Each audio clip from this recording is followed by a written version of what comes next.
कई बार लोग ये बातें करते हैं, वर्तमान सरकार सरकारी एजेंसीज का दुरुपयोग करती है। मैं पूरी जिम्मेदारी के साथ ये कहना चाहता हूँ कि आज भी 10 साल पहले जिन्होंने भ्रष्टाचार किए थे, जिनके पास सबूत हैं, आज भी वो जेलों से बाहर हैं। तो अभी तक तो मुझे लगता है कि उपयोग ही नहीं हुआ है, दुरुपयोग कहाँ से होगा।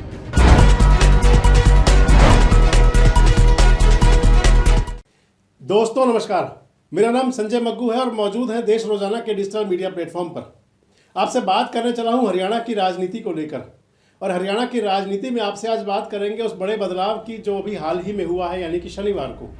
वो बदलाव जिसके अंदर की अशोक तंवर जो हरियाणा के सिरसा के सांसद रहे हैं, हरियाणा प्रदेश कांग्रेस के अध्यक्ष रहे हैं, आम आदमी पार्टी के कन्वीनर रहे हैं उसके प्रचार सेल के, इससे पहले तृणमूल कांग्रेस में भी बीच में शामिल रहे हैं। और इन तीन पार्टियों में जाने से पहले जब कांग्रेस छोड़ करके अपना भारत मोर्चा भी बनाने वाले नेता रहे हैं, अब भारतीय जनता पार्टी में शामिल हो गए हैं। भारतीय जनता पार्टी में शामिल होने के बाद उन्होंने मीडिया कर्मियों से जब बातचीत की तो उस बातचीत में उन्होंने प्रधानमंत्री मोदी, भारतीय जनता पार्टी के राष्ट्रीय अध्यक्ष जेपी नड्डा, हरियाणा के मुख्यमंत्री मनोहर लाल और इसके साथ साथ भाजपा के संगठन की शान में खूब कसीदे पड़े। इन सब के बीच में अशोक तंवर ने एक बात और भी कही, और अशोक तंवर ने ये कहा कि आरोप लग रहे हैं कि ईडी का, सीबीआई का, सरकारी एजेंसियों का दुरुपयोग होता है।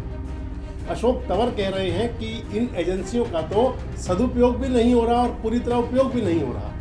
अशोक तंवर कह रहे हैं कि 10 साल पूर्व भ्रष्टाचार करने वाले लोग आज भी खुले घूम रहे हैं, यानी कि उनका इशारा पूर्व मुख्यमंत्री भूपेंद्र सिंह हुड्डा की तरफ है।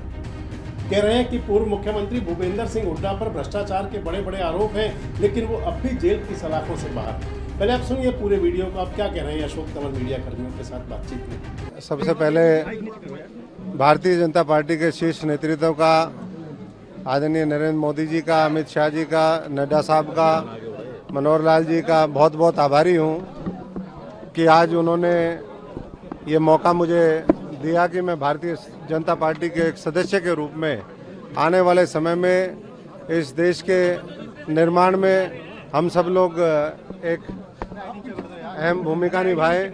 और जिस तरीके से आज देश की राजनीति है, मैं समझता हूं कि राजनीति को साफ करने की आवश्यकता है और धीरे धीरे उस पर काम चल रहा है। कई बार लोग ये बातें करते हैं कि वर्तमान सरकार सरकारी एजेंसीज का दुरुपयोग करती है।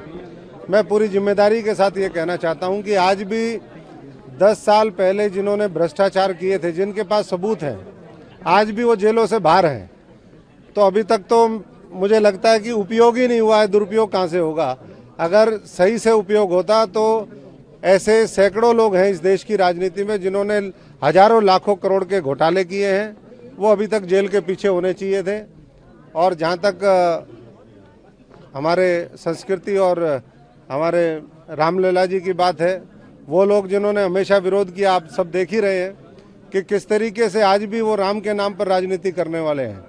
एक तरफ मोदी जी हैं जो गारंटी देते हैं और जो गारंटी देते हैं उसको पूरा करते हैं, किसी भी रूप में गारंटी हो, चाहे वो मंदिर निर्माण की गारंटी हो, चाहे देश के नौजवानों को रोजगार देने की गारंटी हो, चाहे वो एक स्वच्छ प्रशासन देने की बात हो, भ्रष्टाचार खत्म करने की बात हो। और जो लोग सिर्फ बोलते हैं, हमने बहुत से लोग देखे हैं जो बाबा साहब अम्बेडकर जी की फोटो तो लगाते हैं, लेकिन उनका बाबा साहब की, संविधान की, लोकतंत्र में कोई उनका विश्वास नहीं है। और वो लोग केवल और केवल छल कपट के माध्यम से धोखा देने में लगे हुए हैं, धोखेबाज इकट्ठे हो गए हैं।